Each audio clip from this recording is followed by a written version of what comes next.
Welcome to Happy, Healthy, Whole, and Rich, where faith meets action and transformation is non-negotiable. I'm Tina Brinkley Potts, and I believe now is the time to step boldly into your power, walk in divine wisdom, and claim the life you were meant to live. Each episode, I'll bring you real, unfiltered truth, because this world needs leaders who refuse to shrink. Let's get it. Welcome back to Happy, Healthy, Whole, and Rich. I'm Tina Brinkley Potts. Take a deep breath with me. Hand over your heart. Feel your feet grounded to the floor. And let's begin, as always, by remembering I know who I play for.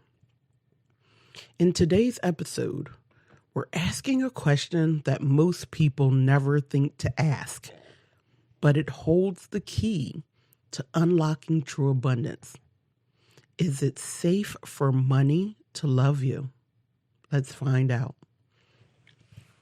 Let's root today's message into two guiding truths. John 10:10 says, I am come that they might have life, and that they might have it more abundantly. Abundance was never meant to be withheld from you. But if there's a part of you that's still afraid to let it in, this is your moment of healing. Let me ask you something real. If money were a person and it wanted to come close, to take care of you, to lavish you with love, gifts, rest, and freedom, would you let it? Or would you side-eye it, push it away, tell it, I'm good, I got it handled?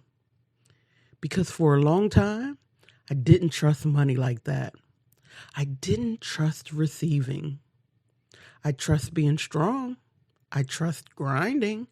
I trust handling it all on my own. But then one day, everything shifts. I was watching Mary Morrissey on the stage of Agape Spiritual Center. She was in the middle of her message when she pulled out a stack of cash and started kissing it. Yep, right there on the stage. One kiss after another, slow, intentional, loving. And then she said something I'll never forget. She said, some of you felt repulsed just now. You recoiled. But if I pick up a grandchild and kiss them the exact same way, not one of you would have thought it was inappropriate. That stopped me in my tracks because I realized I wanted money to love me. But I was still pushing it away with judgment, fear, and shame. I wanted overflow, but I still saw money as dirty, transactional, untrustworthy. I never questioned whether I loved money, but I had never asked if I was even letting money love me. And let's go deeper. I had to admit, there was a part of me that didn't feel worthy of that kind of devotion. I was used to being the giver, the strong one, the provider. Receiving felt weak. Receiving felt selfish. Receiving felt wrong. That was the day I started changing my relationship with money. Not just what I could get from it, but how I could open up to it, soften to it, let it love me back. The scripture we opened with today was John 10:10. I am come that they might have life and that they might have it more abundantly. Let's pause right there on that word, abundantly. When Mary kissed the stack of money on the stage, she wasn't worshiping it. She was challenging all of us to confront our shame, the internal belief that abundance isn't sacred or that wealth and love can't occupy the same space. And when she said, if I kissed a grandchild this way, none of you would have flinched. I realized something deep in my spirit. We have no problem receiving love from people, but through money, that makes us flinch. But if we believe Jesus came that we might have life more abundantly, then we must ask ourselves, am I rejecting the very abundance he came to give me? Because that word abundantly isn't just poetic. It means overflow, more than enough, saturated, fulfilled, lavished with goodness. And abundance doesn't just show up in hugs and hope. Sometimes abundance shows up in resources, in divine provision, in the money that allows you to rest, give, breathe, heal, and expand. So when I think of that moment with Mary, I don't just see a woman kissing cash. I see a living metaphor for John 10:10. She was showing us what it looks like to let money be a channel of God's abundance instead of a substitute for it. And the more I allowed that truth to take root in me, the more I could say without fear, I know who I play for, and I trust the way he chooses to love me, including through money. Neville Goddard teaches, filling is the secret. You must fill yourself into the life you desire. And if you felt guilt every time money tries to come in, if you feel fear every time overflow knocks at the door, then it can't stay. Not because you're being punished, but because your frequency won't let it land. Florence Scovel Shinn says, faith opens the way for love to bring its gifts. So I had to ask myself, if love is God and God wants me to live in abundance, then why am I rejecting the very form that love could take? Because love can show up as a hug or a harvest. It can come as a mentor or a money miracle. And when I truly trust that I know who I play for, then I also trust that the source I serve will never send me anything that's meant to destroy me. So instead of fearing money, I start letting money love me as an extension of divine provision, as evidence that I am not forgotten, as proof that I don't have to grind to be provided for. And let me tell you, when you shift into that place, when you feel safe with money, everything changes. Let's slow down for a moment, because this is where the shift gets real. It's one thing to say you want abundance. It's another to actually let it love you. Grab your journal or open the Notes app on your phone and take this journey with me. And if you're not in a place to write, just breathe into these questions. Let your spirit answer. Number 1, when did I first learn that money was unsafe, greedy, or too much?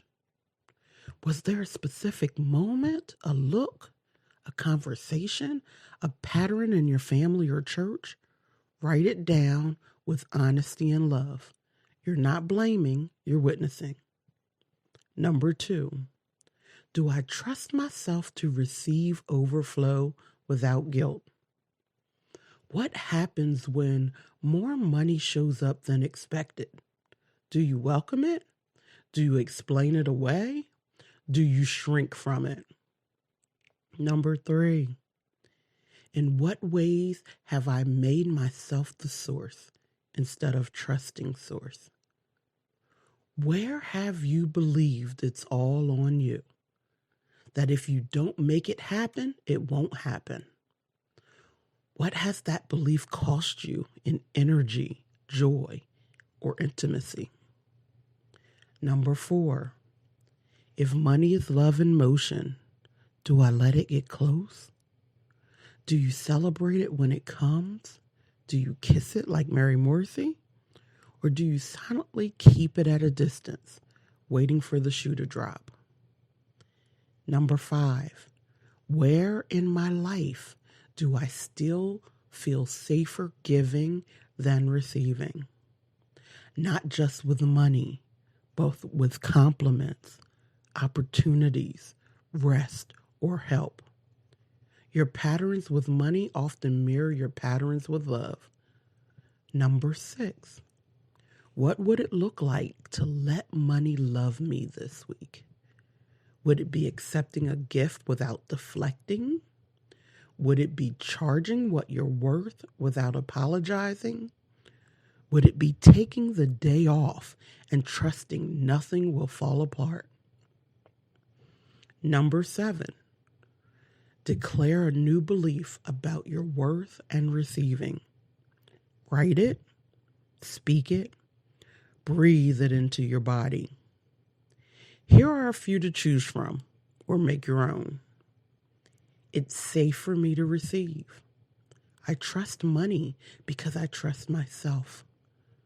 Overflow is a reflection of how deeply I am loved. I don't have to earn what has already been given. I know who I play for, and I receive like it. So take one more deep breath.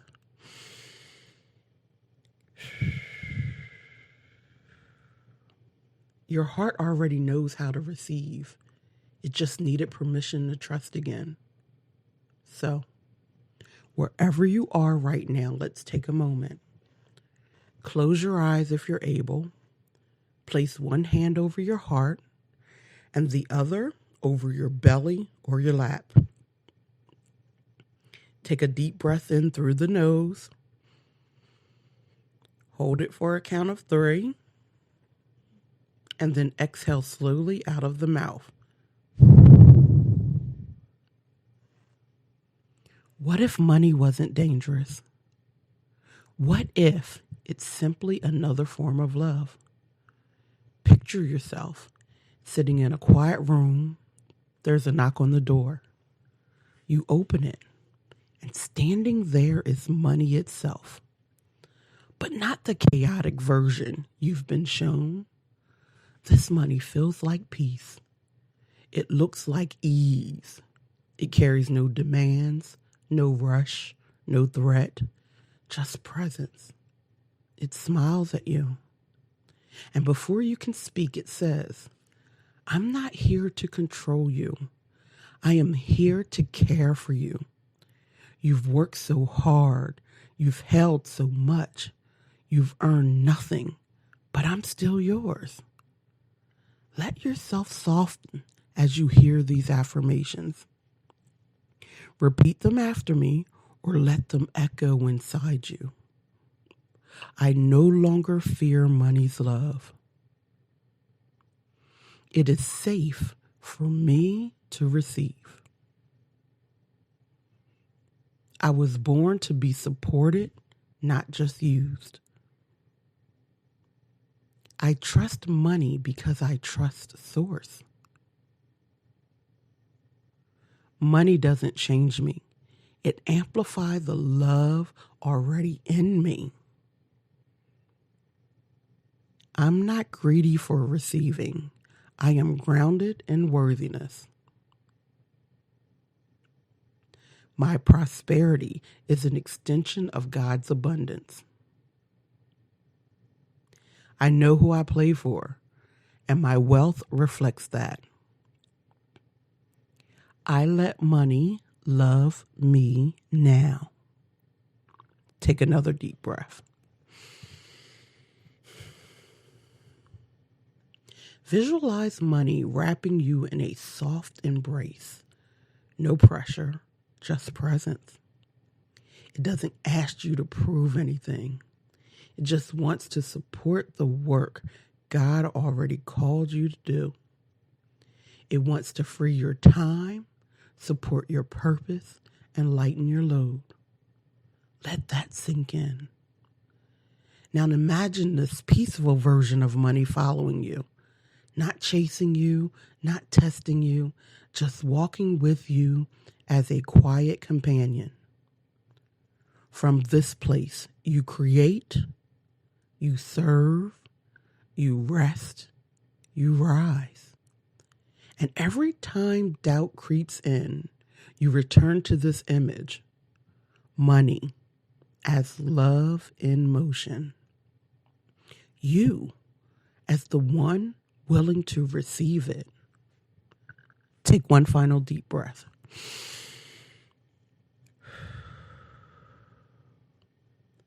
As you exhale, whisper it with me. I know who I play for, and I let money love me now. You made space today, not just to learn something new, but to remember something eternal. You are not meant to survive your way to joy. You are meant to receive, to rest, to rise in divine partnership. So if this message stirred something in you, don't rush away from it. Let it land. Let it breathe. Come share your reflection in the Happy, Healthy, Whole, and Rich portal. There's a journal space waiting for you. There's a community walking the same sacred road. And when we're doing it together, no more self-made, self-sacrificing, self-shrinking. Just truth, just presence, just alignment.